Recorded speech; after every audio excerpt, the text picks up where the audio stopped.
Hey guys, welcome to my channel, Among Stouts. If you're new here, my name is Samantha and I'm a new homeschooling stay-at-home mom of 4 kiddos. In today's video, I wanted to share with you our final quarterly update for our very first full year of homeschooling at home. So if you're new to my channel, I have actually shared the end of each quarter, so 1, 2, 3, already here on my channel just to give you guys updates along the way. One of the things that I wanted to do whenever I started homeschooling was just to bring people along on this journey with me as a first-year homeschooling mom who pulled her kids out of public school, and just to bring motivation and encouragement to other parents who are looking to homeschool. And so with that said, this is going to be our Q4 update and kind of a year in review. I will go over, I have some notes here, and I have already taken notes on the things that I want to let you guys know.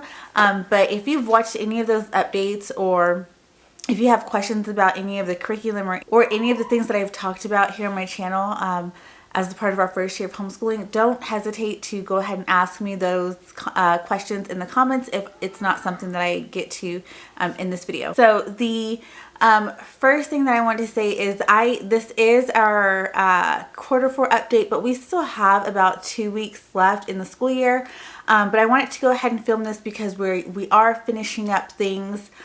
We are getting a lot of our curriculum finished up, and each one of my kids is kind of in a different place in different parts of their curriculum before we move into some summer activities. And we have actually been having some major summer fever in our house, and not doing school as diligently as we have been every other quarter this school year.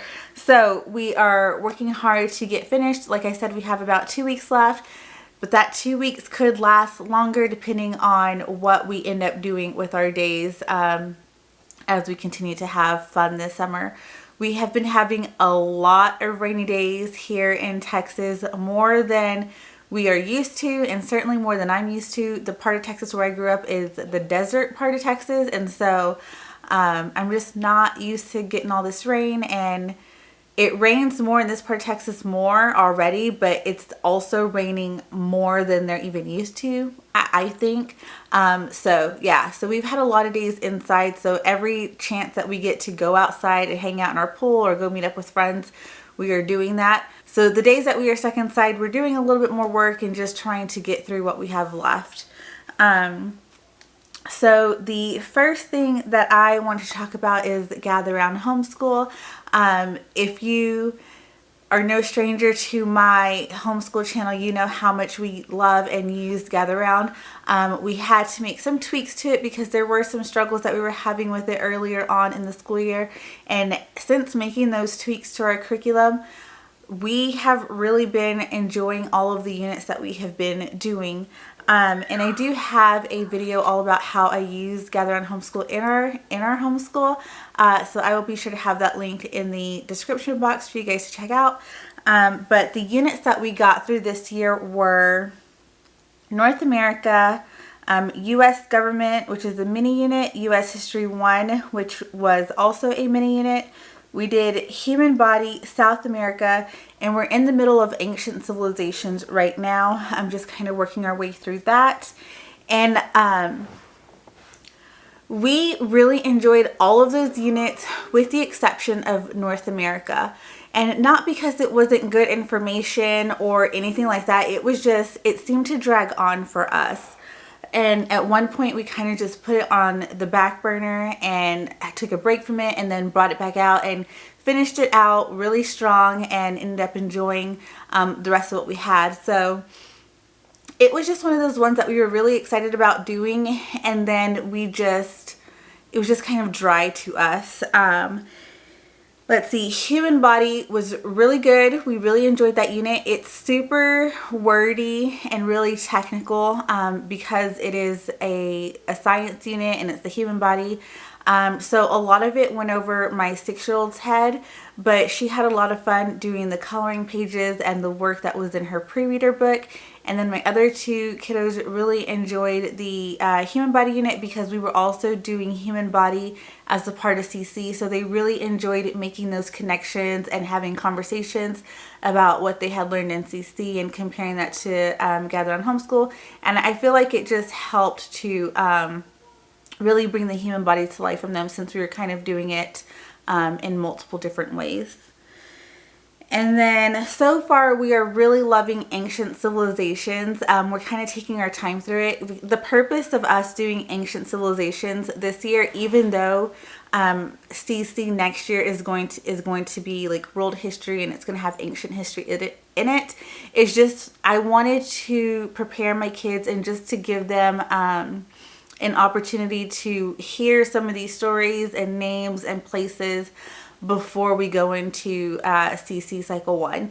So we've really been enjoying it. We love reading out of the DK books that we have paired with it to read more and learn more about all of these ancient civilizations. And so we've been thoroughly enjoying that unit. And then the U.S. government and U.S. history, I feel like they were amazing, and I feel like Gather Round really does a wonderful job with their mini units. And I think it's just because part of the reason why we love Gather Round is because you get something new so often, but the regular units do tend to get really wordy. It can be dry at times, and sometimes we just don't want to sit, and my kids don't want to sit and listen or something like that. Like as you get to lesson 20, sometimes it feels like you're a little bit over it. So I like that the mini units have a lot less information that you're reading, and then my kids like that there's less work that they're doing. So what we've done, and I shared this in my Gather Round Homeschool video where I talked about how we use it, I shared this in there, is what I've done with the regular units is I've kind of made them into our own mini units. So I go through and I pre-read and I take out the stuff that I don't want to read. I read what I want to read, which drastically cuts it down. And then we're not doing all of the work pages in their student workbooks either. We're just doing like half the amount of work. So we essentially turn the regular units into mini units, and we enjoy them a lot more that way. So we really enjoyed the U.S. government, U.S. history, and South America units. Those were our favorites, and like I already said, we are really enjoying the ancient civilizations. We are going to do a couple of more units, but all of that you guys will see in another video where I talk about our homeschool summer plans. So stay tuned for that video. Next, I want to talk about curriculum that we got from Master Books. Each one of my kiddos started off with language lessons for living education and math lessons for living education from Master Books. This is also curriculum that we started off with last year after I pulled my kids out of summer school. After I pulled my kids out of public school, we did half the year in public school and half the year at home.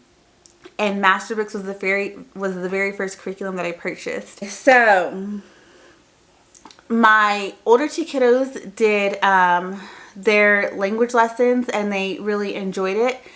And my youngest daughter, she finished out her language lessons level 1 halfway through the school year. I want to say a little bit after Christmas. And so then we moved her into the second half of The Good and the Beautiful level K, and she's just about finished with that. She only has, I think, 6 lessons left in that before she's done, and I've already purchased The Good and the Beautiful level 1 for her. We are not going to do any more of the language lessons for living education, just because I do want them to have a strong foundation in grammar and language arts and all of those things for CCs whenever they move up to the essentials level. And I personally don't think that the language lessons for living education is preparing them for that essentials level in classical conversation. So I'm switching both of my girls to The Good and the Beautiful. So, and then my other daughter, she's getting ready to finish up. She just has a handful of lessons of her language lessons for living education level 3. And then because she hasn't done the Good and the Beautiful before, and I don't want her to like get started on concepts that she's never done before, I'm going to keep her at the level 3 with The Good and the Beautiful for next year. So that's what she will be using next year. And then my son, he really enjoys the language lessons from Masterbooks. So next year he does already have level 6, and I actually do have the next level for each one of my kiddos. I made the decision to switch them way after I had bought their next books from Masterbooks. So my girls aren't going to be using those, but I'm going to keep them on hand just in case they prefer it, or I prefer it, or you know, for whatever reason, if we need to bookshelf The Good and the Beautiful, they can go back to language lessons. But for my son, I am not moving him over to The Good and Beautiful. He's going to stick it out with language lessons for living education level 6.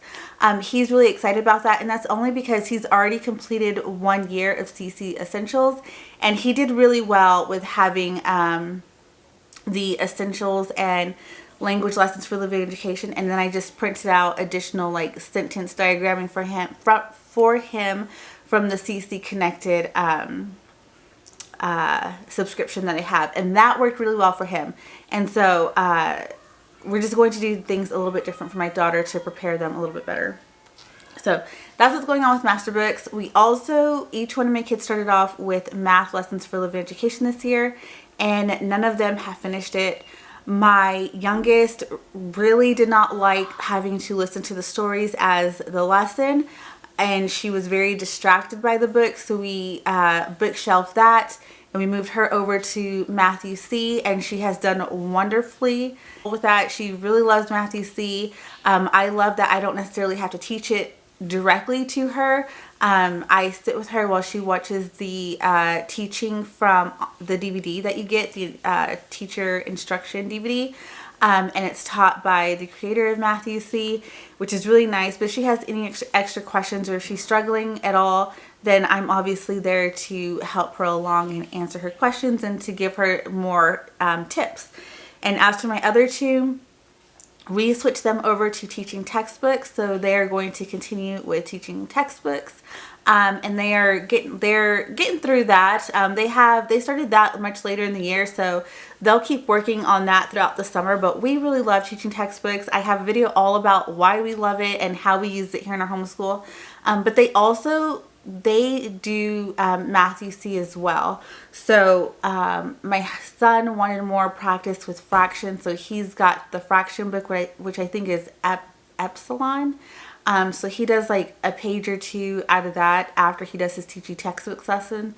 And then my daughter does the same thing with the Gamma book, just because she struggled with multiplication. So that's where she's getting that extra practice with multiplication, is she will do a couple pages of Matthew C multiplication, and the lessons with the DVD on that as well. So teaching textbooks has been great. Matthew C has been great. We're no longer going to be using math lessons for living education, so I didn't even purchase those books this year, even though I did put in the purchase for language lessons. Literature. We use among.stouts Press for literature this year for my older two kiddos, and they actually really loved it. I enjoyed it with them. It was very hands-off for me. I had the teacher's manual if they needed help, or if we wanted to do more critical thinking together, or anything like that. But for the most part, my kids read the stories, and they did the lessons all on their own independently, and they enjoyed the stories that were in their books.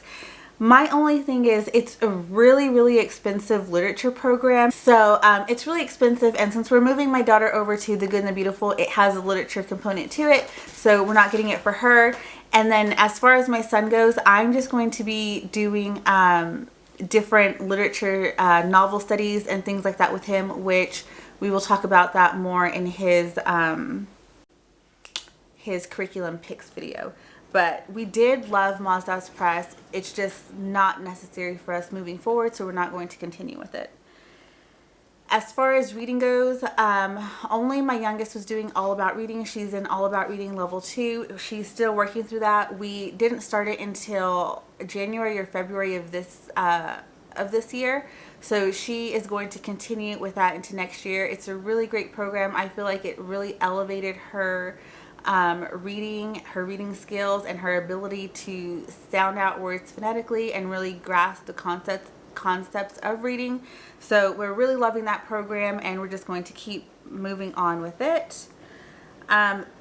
curriculum from Evanmore. We had two. We had the skill sharpeners geography, and then we had the critical and creative thinking skills, and I had those books for each one of my kids. My kids absolutely loved the geography and absolutely did not like at all the critical and creative.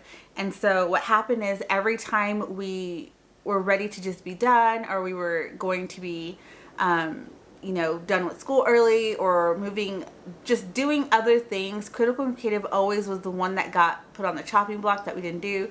So we were so far behind of it a few months ago, and we just decided to put it on the bookshelf, tear out the pages that we did, and donate those. So we're not going to be getting that next year. Those were just a miss in our homeschool. And so the geography, like I said, was a huge hit.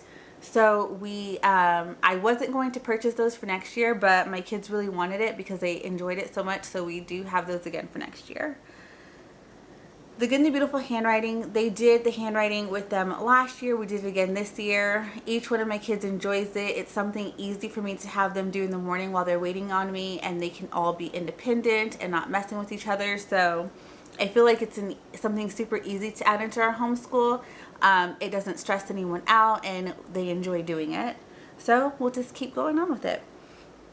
I got spelling you see for each one of my kiddos this year, and that was a huge miss for us in our homeschool.